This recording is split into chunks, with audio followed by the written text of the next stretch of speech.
नमस्कार दोस्तों, मैं नीरज जांगीर स्वागत करता हूं आपका पाठशाला क्लासेस के इस यूट्यूब प्लेटफॉर्म पर। आज के सेशन में हम बात करने वाले हैं राजस्थान हाईकोर्ट 4th ग्रेड भर्ती के बारे में। आप सभी के लगातार कमेंट और मैसेज आ रहे हैं कि सर एग्जाम कब होने वाला है, तो आज के सेशन में हम इसी के बारे में बात करने वाले हैं। दूसरी बात, आपको आगे क्या करना है उसके बारे में भी हम बात करेंगे। मतलब ये सेशन है वो थोड़ा सा लंबा हो सकता है, लेकिन हम इन डेप्थ से हर एक चीज के बारे में बात है वो करने वाले हैं। अभी ये चीजें वापस चर्चा में क्यों आई, क्योंकि आज का जो न्यूज़पेपर है उसमें दैनिक भास्कर में एक खबर है वो छपी है और उसमें लिखा हुआ है कि 5,670 पदों पर चतुश्रेणी भर्ती अटकी, 10वीं पास को प्राथमिकता पर सरकार और हाईकोर्ट है वो आमने सामने है। आप सभी को पता होगा। देखो, पहले मैं आपको पुरानी चीज बताऊं। यहां देखो लिखा हुआ है कि राजस्थान हाईकोर्ट चतुश्रेणी भर्ती, लाखों अभ्यर्थियों को 8 माह से परीक्षा का इंतजार, अप्रैल में नहीं होने पर असमंजस है वो बनी हुई है। दूसरी बात, यहां पर आप देखोगे राजस्थान हाईकोर्ट चतुश्रेणी भर्ती इंटरव्यू में न्यूनतम निर्धारित योग्यता रखने वाले को मिलेगी प्राथमिकता, की जो मिनिमम योग्यता मतलब जो 10वीं पास है उनको हम क्या करने वाले हैं कि यहां पर वरीयता है वो देने वाले हैं। लेकिन ये मामला है अब यहां पर आकर क्या हो जाता है, अटक जाता है। यहां पर बात को समझना कि पूरा मामला है क्या। यहां पर भास्कर एक्सक्लूसिव में बताया जा रहा है कि राजस्थान हाईकोर्ट और राज्य सरकार के बीच में नियमों के टकराव में हाईकोर्ट और अधीनस्थ अदालतों की 5,670 पदों पर चतुश्रेणी भर्ती परीक्षा है वो अटक गई है। विवाद इस बात पर है कि भर्ती में 10वीं पास अभ्यर्थियों को वरीयता दी जाए या नहीं। पहले हाईकोर्ट ने कहा था कि जो 10वीं पास वाले जो स्टूडेंट्स होंगे उनको हम इंटरव्यू में, आप सबको ये तो पता ही होगा ना कि ये जो एग्जाम है इसकी परीक्षा स्कीम के बारे में बात करें तो यहां पर 85 क्वेश्चंस आपसे पूछे जाएंगे और 15 नंबर का क्या होगा, इंटरव्यू रखा जाएगा। हाईकोर्ट ने कहा कि जो 15 नंबर का इंटरव्यू है ना उसमें हम 10th पास जो कैंडिडेट है उनको वरीयता देने वाले हैं। और यही मामला है जो यहां पर अटक चुका है, क्योंकि राज्य सरकार और हाईकोर्ट के बीच में है ना ये विवाद हो गया है। और विवाद इस बात पर है कि भर्ती 10वीं पास अभ्यर्थियों को वरीयता दी जाए या नहीं। हाईकोर्ट ने नियमों में संशोधन कर इसका प्रावधान जोड़ दिया। मतलब हाईकोर्ट ने एक नया नोटिफिकेशन निकाला था और नोटिफिकेशन के बाद में ये कह दिया था कि भाई साहब 10th पास है उनको वरीयता है वो देने वाले हैं। लेकिन यहां पर हम बात करें तो यहां पर क्या हो रहा है कि लेकिन सरकार ने इस भर्ती के नियमों के खिलाफ बताते हुए कि सरकार ने कहा कि ये जो तरीका है ना ये नियमों के खिलाफ है। आप ऐसे किसी को भी वरीयता नहीं दे सकते हो, सभी समान रूप से सबको, जैसे मान लो जिसकी योग्यता, अब मुझे बताओ 10th पास स्टूडेंट है उसको वरीयता मिल रही है, तो 12th पास ने कौन सी गलती कर दी थी, है ना, 12th पास ने कौन सी गलती कर दी थी जिससे उसको वरीयता है वो नहीं दी जा रही। ये किसका तर्क है, ये राज्य सरकार का तर्क है। लेकिन राज्य सरकार ने इस भर्ती के नियमों के खिलाफ बताते हुए मंजूरी देने से इनकार कर दिया है।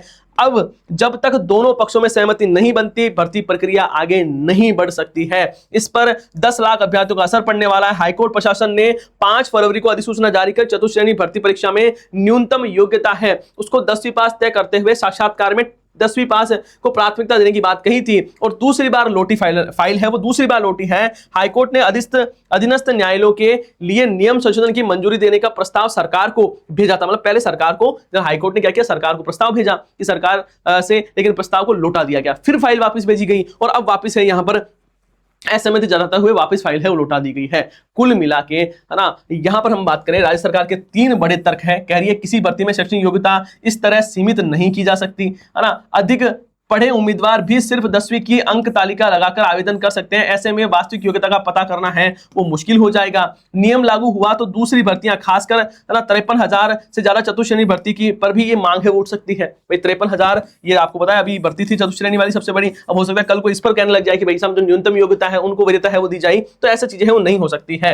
हाईकोर्ट का पक्ष है जरूरतमंद बाहर हो रहे हैं। लिखा हुआ हाईकोर्ट प्रशासन का तर्क है कि चतुश्रेणी पदों की शारीरिक श्रम शामिल है जिनमें उच्च शिक्षा की जरूरत नहीं होती है, ज्यादा पढ़े चयनित हो जाते हैं, जबकि न्यूनतम योग्यता रखने वाले आर्थिक और सामाजिक रूप से कमजोर अभ्यर्थी बाहर हो जाते हैं। उच्च शिक्षित उम्मीदवार बेहतर नौकरी मिलने पर पद छोड़ देते हैं जिससे व्यवस्था है वो प्रभावित होती है। तो कहीं ना कहीं यहां पर हाईकोर्ट का भी तर्क सही है और राज्य सरकार भी है वो कह रही है। लेकिन कुल मिला के बात यह है दोनों आपस में, दोनों की सहमति है वो नहीं बन रही है, दोनों आपस में एक जगह नहीं बैठ पा रहे हैं। अब इससे सबसे बड़ा नुकसान उन अभ्यर्थियों का है जो लगातार ये सोच रहे हैं कि सर ये जो 5,670 पदों पर चतुश्रेणी भर्ती कब आएगी, जो ऐसा इंतजार में स्टूडेंट है उनका सबसे बड़ा नुकसान है वो हो रहा है। तो अब मैं, है ना, एज ए आपका बड़ा भाई ये मैं कह रहा हूं कि अब आपको एक काम करना है, ये जो वैकेंसी है इसमें मैं आपको एक बार सिलेबस बता देता हूं, तब आपको थोड़ी सी चीजें हैं वो क्लियर हो जाएगी। देखो, हिंदी के 50 क्वेश्चन आपसे पूछे जाएंगे, है ना, 50 अंकों का ही रहने वाला है। सामान्य इंग्लिश है उसके 10-10 क्वेश्चन पूछे जाने वाले हैं, और राजस्थान की संस्कृतियां और बोलियां हैं उसके 25 क्वेश्चन यहाँ पर रहेंगे और 25 अंकों का ही रहने वाला है। और फिर आपके यहाँ पर हम इंटरव्यू से कोई अपने को मतलब अभी है ही नहीं। कुल मिला के आपको हिंदी, आपको इंग्लिश और आर्ट एंड कल्चर, ये 3 सब्जेक्ट आपके मुख्य रूप से हैं, Hindi, English, art and culture. अब आपको करना क्या है, अभी हाल फिलहाल के लिए इस वैकेंसी को आप ठंडे बस्ते पे पटक दो। ठंडे बस्ते का मतलब अभी आप इस पर ज्यादा दिमाग मत लगाओ। जो आपके लगातार मैसेज आ रहे हैं, देखो मैं समझ सकता हूं आपकी भावनाओं को भी, लेकिन देखो हमारा उद्देश्य क्या है, हमारा उद्देश्य सिर्फ और सिर्फ एक है, सरकारी नौकरी लेना।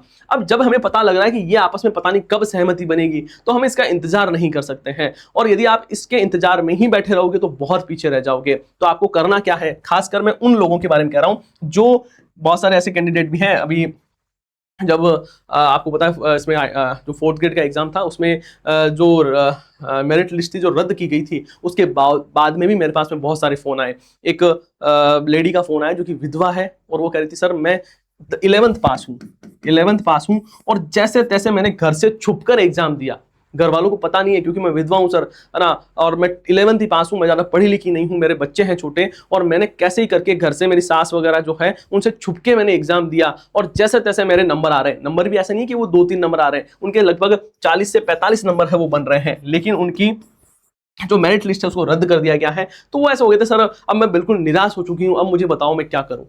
तो ऐसे बहुत सारे स्टूडेंट हैं, हजारों लाखों की संख्या में ऐसे स्टूडेंट हैं जो जिनके लिए ये भी बहुत बड़ी भर्ती है। मैं ये नहीं कहूंगा कि ये बड़ी भर्ती नहीं है, 4th ग्रेड कोई नौकरी नहीं होती। जो ऐसे लोग हैं जो कि विकट परिस्थितियों में फंसे हुए हैं, बस वो ये चाहते हैं कि हम आत्मनिर्भर हो जाएं, तो उनके लिए ये भी बहुत बड़ा मौका है। लेकिन आपको निराश नहीं होना, आपको हताश नहीं होना है। जो ऐसी मेरी बहनें हैं, है ना, जो कि 11th पास है, उनको थोड़ा सा कोशिश करना है कि आपको प्राइवेट कैसे जैसे तैसे करके आप 12th पास एटलीस्ट कर दो, क्योंकि 12th पास आपकी जैसे भी हो जाएगी तब आपके पास में मौके रहेंगे कि आप CT 10+2 दे पाओगे, उससे कांस्टेबल, है ना, आपके LDC जैसे एग्जाम में आप अपेयर हो सकते हो। खासकर उन लड़कियों के बारे में बात कर रहा हूं जो विधवा है, परित्यक्ता है ना, उनके लिए विशेष तौर पर कह रहा हूं कि आपको थोड़ा संभल रखना है। मैं आपकी बातें समझ सकता हूं। आप खुद सोचो यार, जब एक कॉल आता है, जब ये एक तरफ से आवाज आती है कि सर मैं बिल्कुल परेशान हो गया हूं, हमारे पास में शब्द नहीं होते कि सर मैंने बढ़िया से मेहनत की थी, जितनी मेरे पास में परिस्थितियां हैं, जितने मेरे पास में संसाधन है, उस संसाधन के आधार पर मैंने अच्छी मेहनत की और मैंने पढ़ा और मुझे 45 नंबर मेरे आ रहे हैं, क्योंकि पढ़ाई का माहौल नहीं है। मैंने थोड़ा बहुत चीज़ें, कुछ सब्जेक्ट्स है वो देखी, आपकी कुछ क्लासेस देखी, और उसकी वजह से मेरे इतने नंबर आ रहे हैं। लेकिन अब मैं सर बिल्कुल टूट चुकी हूँ, क्योंकि न तो मेरे पास में एजुकेशन के संसाधन है, न मेरे पास में आर्थिक संबल है, ना समाज का, परिवार का कोई किसी प्रकार की कोई मेरे पास में मदद नहीं है सर, अब बताओ मैं क्या करूँ। तो कहीं ना कहीं निराशा बहुत ज़्यादा हो जाती है। लेकिन मैं आपका एक मेंटोर हूँ, आपका बड़ा भाई हूँ, तो मैं आपको बस यही कहूँगा, तैयारी छोड़ना नहीं है, तैयारी जारी रखना है, बेहतरीन ढंग से आपको पढ़ना है।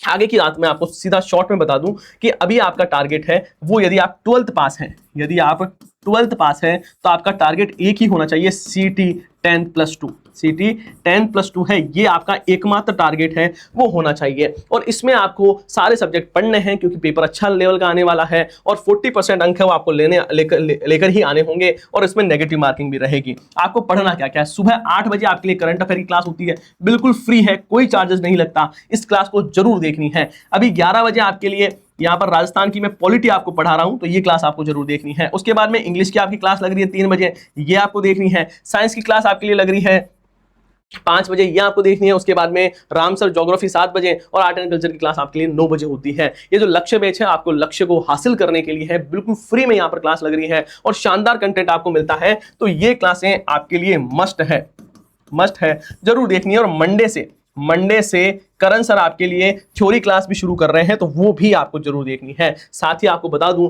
आपके लिए शानदार बुक्स है वो भी हमने लॉन्च कर दी है। ये जो जिला दर्शन की बुक है, इसमें आप यहां पर मैं कह सकता हूं कि CT की आराम से तैयारी कर सकते हो, इतनी शानदार तरीके की बुक है, इन डेप्थ में बड़ी बुक है थोड़ी सी, और कलर है, मतलब आपको सारी चीजें वो बहुत शानदार इन्फोग्राफिक्स की मदद से मिलने वाली है। तो ये बुक भी इसी वीक में लॉन्च होने वाली है, तो इस बुक से भी आप अपनी तैयारी को मजबूत कर सकते हैं। बाकी जो स्टूडेंट ऐसे हैं जो ये चाहते हैं कि सर मुझे मेरी पहले बिल्कुल नहीं पढ़ा हुआ, देखो, जो एमसीक्यू बेच चल रहे हैं, जो यूट्यूब पर क्लासेस चल रही हैं, ये उन कैंडिडेट्स के लिए हैं जिन्होंने थोड़ा पहले पढ़ रखा है, थोड़ी सी समझ है। जो स्टूडेंट ऐसे हैं जिनको बिल्कुल नहीं पढ़ रखा, उनके लिए मैं बस इतना सा कहूंगा कि आपको कोर्स लेकर तैयारी करनी है, चाहे आप जहां से लो। मैं ये नहीं कहूंगा भाई यही कोर्स ले लो, ये यदि कोर्स नहीं लोगे तो सिलेक्शन नहीं होगा, नहीं हो जाएगा, है ना। आपको जहां पर अच्छा लगे, जहां पर आपका दिल माने, जहां पर आपका मन है वो गवाही दे, वहां से कोर्स लेकर तैयारी करनी है। लेकिन अच्छे से इस बार तैयारी है वो करनी होगी, क्योंकि सीटी में नेगेटिव मार्किंग है। मेरी तरफ से मैं आपको बता दूं कि हम आपको बेहतरीन चीजें प्रोवाइड है वो करवा रहे हैं, शानदार फैकल्टी है और बेहतरीन कोर्स है वो आपको मिलने वाला है। और यहां पर मैं आपको बता दूं कि 8 जून से आपके सुबह 8 बजे, है ना, 8 जून से सुबह 8 बजे नया बैच शुरू हो रहा है ऑफलाइन वाले बच्चों के लिए। ऑनलाइन वाले जो बच्चे हैं उनके लिए नया बैच है वो शुरू हो चुका है, तो आप उसमें भी अपनी तैयारी को मजबूत कर सकते हो। एप्लीकेशन आपको डाउनलोड करना है, पाठशाला क्लासेस का एप्लीकेशन, और वहां से अपनी तैयारी को बहुत शानदार है वो आप कर सकते हो। ऑफलाइन वाले बच्चे 8 जून को, और ऑनलाइन वाले बच्चे उनके लिए कोर्स अवेलेबल है, मात्र 751 रुपए में आपका कोर्स है वो मिल रहा है। तो इससे आप अपनी तैयारी को नेक्स्ट लेवल पर ले जा सकते हैं। आप सभी का बहुत बहुत धन्यवाद। यदि अब भी कोई कंफ्यूजन, देखो मैं बता दूं एग्जाम डेट का अभी कुछ भी अते पते नहीं है, तो बढ़िया यही रहेगा कि आप सीटी 10+2 की तैयारी करें। आप सबका बहुत बहुत धन्यवाद। हम मिलते हैं नेक्स्ट सेशन में। जय हिंद, जय भारत।